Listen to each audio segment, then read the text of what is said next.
Welcome to another episode of Follow-Up Genius. My name is Wesley, my co-host. I'm Stephen Groders. My friends, they call me Groot.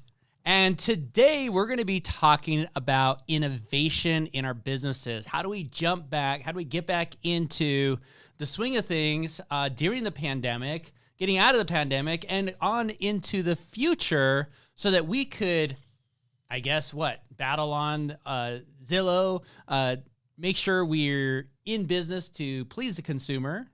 Innovation, if you ever just look it up, it's a fancy word for change.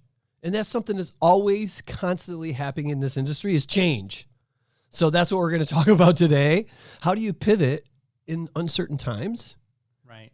And innovate to make some great changes for your clients. Exactly. And that's what today's episode is about on Follow-Up Genius. Welcome to the Follow-Up Genius Show, a show dedicated to helping real estate agents find their fortune in follow-up by creating stronger relationships, generating more referrals, and converting more leads. Hosted by Wesley Rocha, founder and CEO of LinkU, and Stephen Groders, real estate entrepreneur and high-performance coach. Follow us at followupgenius.net. So when it comes to innovating business, especially when we talk about real estate, and if you watched any of the previous episode about Zillow and stuff, we touched a little bit on it. We wanted to go a little bit deeper on innovation and mindset. I think is those two are really hand in hand. And sometimes during tough times, people's minds tend to get, I think, stuck and almost just kind of disqualify any of their ideas, and everything is, that's not going to work, that's not going to work, that's not going to work. Yeah. And so they just don't do it. I think we've all done that over and over and over again. And being a Green Bay Packer fan like you are, you can definitely respect this. Vince Lombardi, every single year, what was the first thing that he said when you started football practice? This is a football. He wanted to talk about the basics. Once you can master the basics, then you can become innovative. Then you can start making some positive changes for people, is because you're mentally strong enough to do so and you understand the basics. And that's the reason why a lot of agents and top-notch professionals are doing so well. You know, we interviewed a gal who made a couple $100,000 and she never left her house. Now, how do you do that in lockdown? Well, you got to become very innovative, don't you think? Yeah, or in some cases, some of the agents we talked to were already doing the innovative things, different than everyone. And really what's happened is COVID and the pandemic, I think what it's done is it's kind of fast-forwarded time in some ways for a lot of us. Kind of accelerated. That's probably a good word to use. There you go. It accelerated the technology and what you need to do. Now everyone is more familiar. Not everyone, but the majority of people, you know, just went through the struggles, had to learn Zoom, the virtual meetings, that whole thing. And now it's, you know, think about the students and how, you know, you have first graders. My wife is a first grade teacher. And, you know, her biggest concern was like, how am I going to do this? You know, well, luckily this year she ended up going to second grade. This was before we knew classes and school and everything was going to be shut down. She had already made the decision to try out second grade. But she's, you know, same thing. It's like, okay, wait, we have to get the students to understand how to click on the link, join the meeting, select the right camera, select the right microphone, unmute themselves, all that kind of things to answer, mute themselves when you're done. The whole thing when it comes to meetings, and that's been quite an experience. But it's happening, and some of the older people too are where that stuff was a little more difficult for them, have been forced, kicked into the fire essentially, like, you better learn it. Right. Exactly. Well, you know, one of the things, Wes, I want to say this because, you know, we do training all the time during the week, and I think, I can't remember what day it was. We had like 170 people in our training, and I think only maybe 8 or 9 of them had their videos on. Oh, yeah. So if you're uncomfortable going to a meeting amongst your peers and you can't get comfortable in front of a Zoom camera amongst your peers, How comfortable are you going to be becoming Zoom or video conferencing with one of your prospects? I don't know about you, but I don't want anybody I don't know tracing through my house right now. So I want to meet people more face-to-face, one-on-one. I think video conferences has really changed the way a lot of businesses are going to operate. Yeah, because with this long being at home, my office is really just down the street from my house. For example, the LinkU headquarters, right, is probably a 3-minute drive, maybe 2.5-minute drive from my house. And maybe some of you are enjoying the commute. I used to drive 30 minutes or so, and some of you may have, it's nice not to have to drive to the house. But in general, when we think about taking the kids to school in the morning and all the commute time that there is, for this many months, not commuting, even me 2.5 minutes because the office was closed, you kind of get used to that. And now it's like, I've got to go all the way to the office. A whole 3 minutes. Right. But what the way that's going to change everything, business, meetings, the future, is, hey, let's meet. If it's a 30-minute, 20-minute drive, like, let's just Zoom. Can we just Zoom first? Exactly. And or do a meeting, video meeting. And that's going to change. It's going to change, the amount of people traveling for business. Mm-hmm. Because it's one thing to do that for like a week. It's another thing for you now to implement and change all your processes, your sales process. And then now you start, as businesses, you start seeing like, wait a second, this is so much cheaper than me buying all these flights for my sales reps and employees. And why am I going to do that? So just think about the landscape from real estate to other things. The reason I'm bringing this up, these other things, is you need to start getting the mindset of the consumer, right, and the entire, not just the bubble of real estate. And I think a lot of people get stuck in this bubble of real estate or the industry, and they're not looking outside, and that keeps them stuck. It does. It's like our framework that we put together for Accelerator Pros. There's really literally 8 simple steps to selling a house per week. And I gave this to my friend, and he's like, Gru, can I use this for my business? I'm like, absolutely. And he's actually he's a lawyer. And he's like, all of these principles apply. He said, all I got to do is I really need to update my website. I got to update my chat boxes because I'm so far behind with innovation and technology. It makes 100% sense to change the experience, the way I meet my clients first. Now I don't have to drag them into my office, get their credit card and pay them. Now what I do is I'm getting paid. This is an attorney. He's getting paid prior to his meeting because that's one of the requirements to meet with them. Mm-hmm. That's innovation, right? Not like you need to come into my office. I live in a vacation city, and I actually live where most people vacation. And 6 out of 10 buildings this morning on my walk, 6 out of 10 stores on one street was closed. And 4 of them were open. And out of the 4 of them that were open, 2 of them, like, how in the hell did they make it? I went home because curiosity killed a little kitty cat because they changed their whole digital presence. That's the reason why they've done really well, is they've changed their digital presence. They've gotten involved in Shopify. I think that's what it's called. It's just mind-boggling to me. The people who want to be successful, they innovate. And the people who don't want to be successful, they just sit around and wait for that magic pill to come their way. And as you know, in this business, there's really not a magic pill. Right. And it's so sad to see that happen to all the different businesses out there. And, how does this all tie in? Well, how does this tie to follow-up? How does this tie to this? Well, follow-up geniuses, we should create a club of follow-up geniuses. You qualify to get in. But anyway, right? That'd be fun. We'd be kicked out. We have good follow-up, but we're really even bad at follow-up compared to most. The point is this. The point is that had people been innovating ahead of time, right? Had the people who were already innovating, that we saw this in real estate, We saw this with the Kimberleys. We saw this with a lot of the other people we've interviewed, is they were already doing the things ahead of their time. They were already doing virtual tours. Mm-hmm. They were already doing the Matterports. They're already doing 3D this. They're already doing all these different things. They're also keeping in touch with their database, that sort of stuff. So when COVID happened and everything kind of went out of whack, the world shut down essentially, those things were still able to run because they were designed for a better consumer experience. Yep.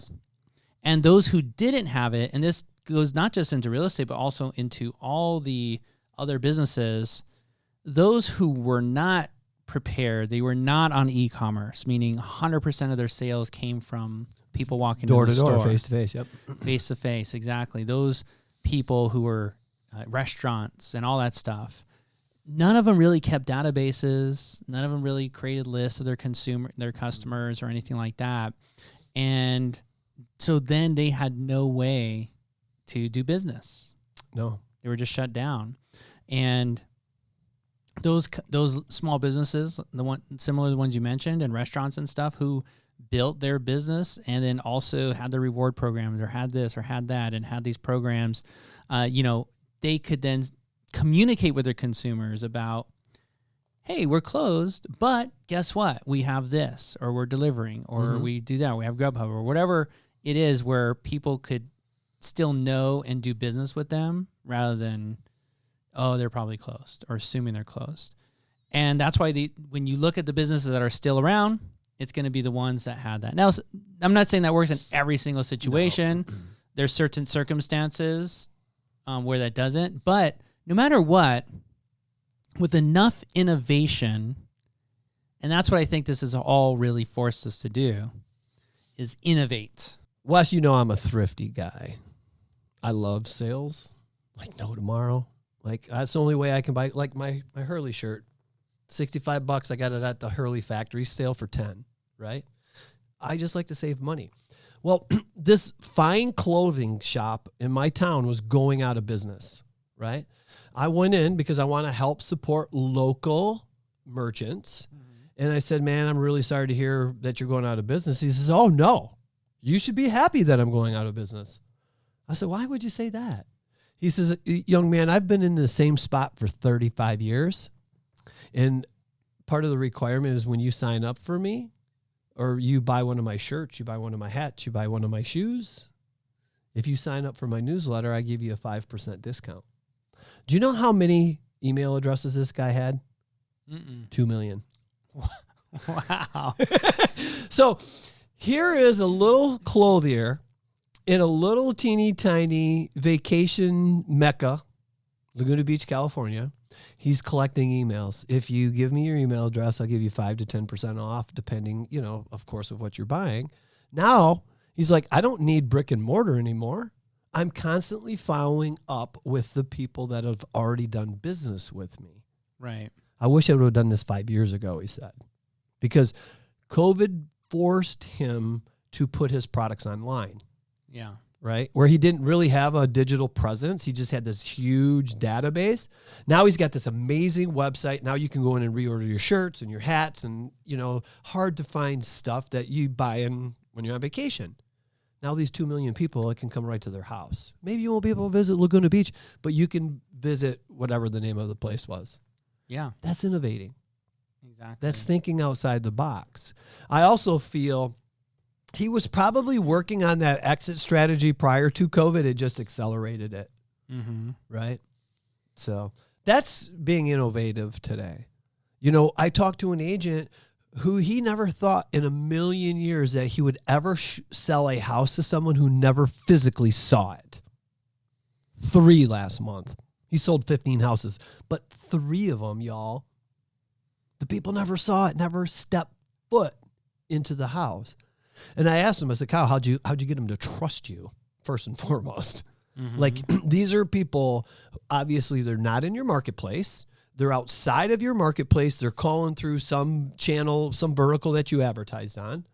How in the heck did you get them to trust you? He says, Groot, it's easy. What you taught us a long, long time ago. Reviews, track record, and a good system of follow-up. And that's, when people like, I want to take a look at this house. I'll be in your city in 2 weeks. And they're like, no, because stuff sells here in 24 to 36 to 72 hours. Right. So it's not going to be available. So if you're moving to this city, you're almost going to have to either come here and make it a full-time job to purchase a home, or you're going to have to put a little trust in us. Right. Have you had a chance to check out my reviews? All 500 of them? That's being innovative. And he was working on this prior to COVID because the real estate market is so hot in that marketplace. That's being innovative in my mind's eye. So ask yourself this question after listening to this podcast. What can you do to innovate your business that will change the experience for the consumer? Yeah, and for those of you who are having trouble, you've had challenges. Sometimes you have to, put yourself in the right mindset. Go back to a time where you did innovate. What's something that you're proud of doing where things were changing? It looked dire for you. It looked bad, but you made a switch. You made a change. You did something. I mean, I know in my business life, my entrepreneur life, I've had to do that multiple times. And that's why I've been in business for as long as I have. We've been in business since LinkU Systems was founded in 2003. It's 2020, it's 17 years. And if you know the stats on businesses, how many businesses go out of business, that don't make it, and all that set of stuff. 5 years. Right? And, it wasn't easy. Still isn't. Right. It still isn't. But along the way, there's always been the need to look ahead. And when things were shifting, right? Because you think about, we were solely doing real estate websites, all this stuff. We were very small. So when the housing market crashed in 2008, we'd actually just committed to a pretty large size office, a very large office at that time, and a pretty decent payment for us at the time. And then all of a sudden now, people just weren't spending thousands of dollars because we spent expensive. We're at the point we're selling expensive websites. They just weren't spending that money on the websites back then. And you think, okay, well, how do I pivot or how do I solve this, right? And you have to be innovative. You have to find the need. You have to have the customer need. And we've had to do that multiple times. And then eventually websites. Look, guys, if you want to talk about people coming into your market, right? We were doing real estate sites. You had there was a few companies doing real estate sites, and we were one of those few. But then you have, the big money start pouring in. Yeah. And Zillow, and remember Zillow started giving away free websites? Exactly. Like, how do you compete against that? Yeah, because first of all, people don't really understand websites, just like they don't understand real estate agents, right? Or what you really do. Most real estate agents don't understand real estate agents either. Well, the point is, sometimes I chuckle because I'll see real estate agents complain about clients about doing certain things. But then I think, you literally are doing the exact same thing, but to us or the tech people, to the other industries. I can't believe this client had blah, blah, blah, blah, blah, or didn't know this, or just doing this and that, or their expectations are this. Yet they turn around, get off that call, go to the next one, and be like, hey, so can't you just point and click a couple things and this will all be done in 5 minutes? It's like, no, dude, that's not how programming works. So it's kind of at the same time, right? But anyway, what it came down to was, the big money started coming in, creating all these websites for free, cheap, $10. I think they were $10 Zillow sites or something. And then obviously people they don't understand the sites and don't understand what goes into it. So they're like, oh, well, why would I buy this website for $500 when I could get this one for $10 a month? Because there's no difference between them at all, right? Just like there's no difference between a 6% agent and a 1% agent, right? Or a flat fee agent. There's no difference at all. Obviously, there's differences.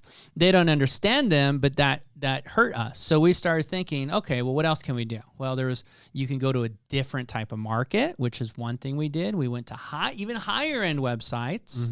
That was one thing that we did. We went to lower cost sites, which were zero setups and just more template based and stuff like that. And that did okay. But eventually it just says, you know what? Maybe this website thing, it ain't all that. Isn't all that, right? Exactly. It started really getting divided up and very hard to get market share. And something that I attended this business mastery event with Tony Robbins a long time ago. And one thing that he said in an intervention was, they're like, well, how do I do that when no one's buying? How do I sell websites when nobody's buying? Or how do I sell construction when nobody's buying? Or what am I supposed to do? It's like, well, first, when you ask a crappy question, you get a crappy answer. A lot of you guys are asking yourself crappy questions right now. Mm-hmm. How do I sell more homes when no one's buying homes? It's like, well, how come they're buying a bunch of homes from that agent? You know, how do I do this when it's impossible? Is basically what you're asking yourself. And he said this, and this is kind of, I always lean on this when I feel like I'm stuck. Well, that's presupposing the only thing you can do is websites. It's like, oh yeah, Ooh, right? How else? What else can you do or leverage your resources? Can you build this, or can you do this, or can you do that? Mm-hmm. And he says basically, once you fall in love with your product, it's dead. You're dead because you're gonna be too in love with it to innovate. And I think that's what's happened to real estate. The product is selling a home for 6% and doing basically what it is. Mm-hmm. A lot of people are just falling in love with the way it was, the way it has been. It's been a very protected industry for so many years, and people got used to that. And now everything's different, and you haven't been innovating. Not all of you. Some of you have been trying. Some have.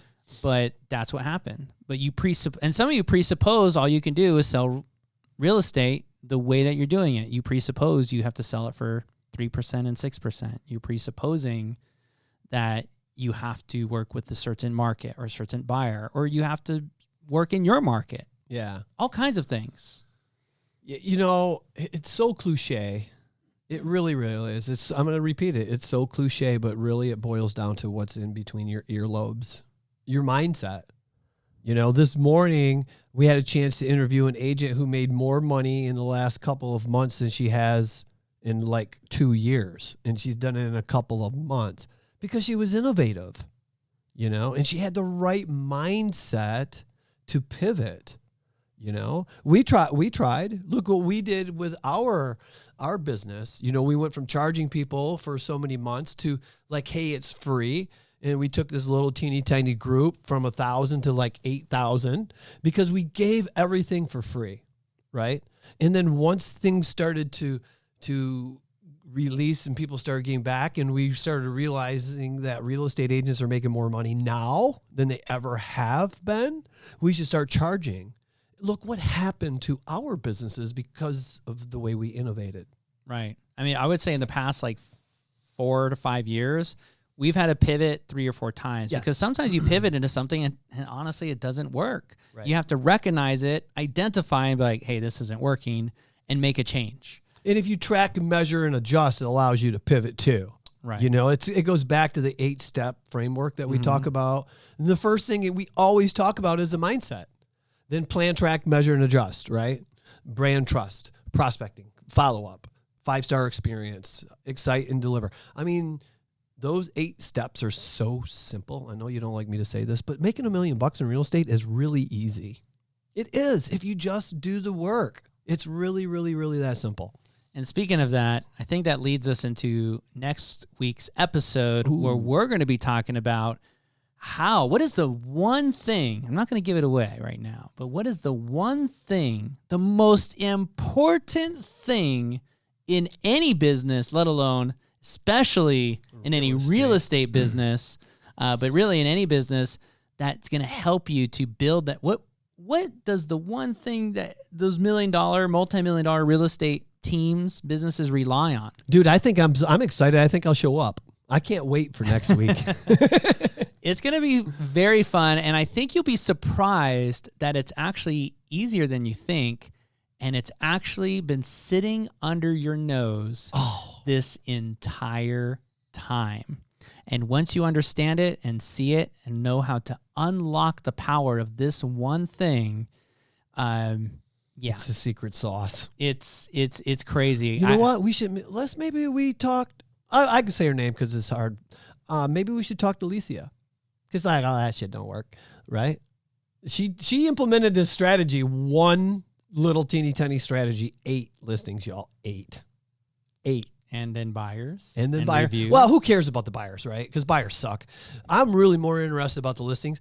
Don't reinforce these agents' poor beliefs, Stephen. No. She just didn't believe in the fact that she could do this one thing and it actually worked. Right? Sure. It actually works. So I'm excited to share more about this little secret. The secret.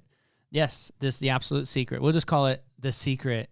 The secret real to estate business. How about a secret to making $1 million? Sure. It's pretty simple. Or 100,000 or 250,000 or 500,000, whatever it is, whatever you want to do. It's right under your nose. You can do it with this one simple thing. It's so easy. All right. It's not drugs. Have we teased this enough, guys? Are you like, just tell it to me already? Gonna throw like the TV. Right? That's great. Well, anyway, we'll cover that in next week's episode. This week, we're out of time. So thank you so much. Hopefully you got some ideas. We gave you some inspiration to go out there and innovate. Don't get caught up in the next pandemic. Right. And just remember Make something. the most of this one. Just remember something. If you're going to follow up, you got to follow up fast. And you got to follow through with what you're going to say. And then, of course, you always got to follow them around until they buy, die, unsubscribe, or send you a restraining order. That's when your follow-up efforts should stop. Exactly. All right. Thanks, everyone, for tuning in. We'll see you next week. Remember, you can catch up with all the most exclusive content, additional training, all that on followupgenius.net. And if you want to work with Stephen and I directly and have us personally work with you to help you build your business and implement the accelerator framework, that would be at weeklyaccelerator.com. Enjoy.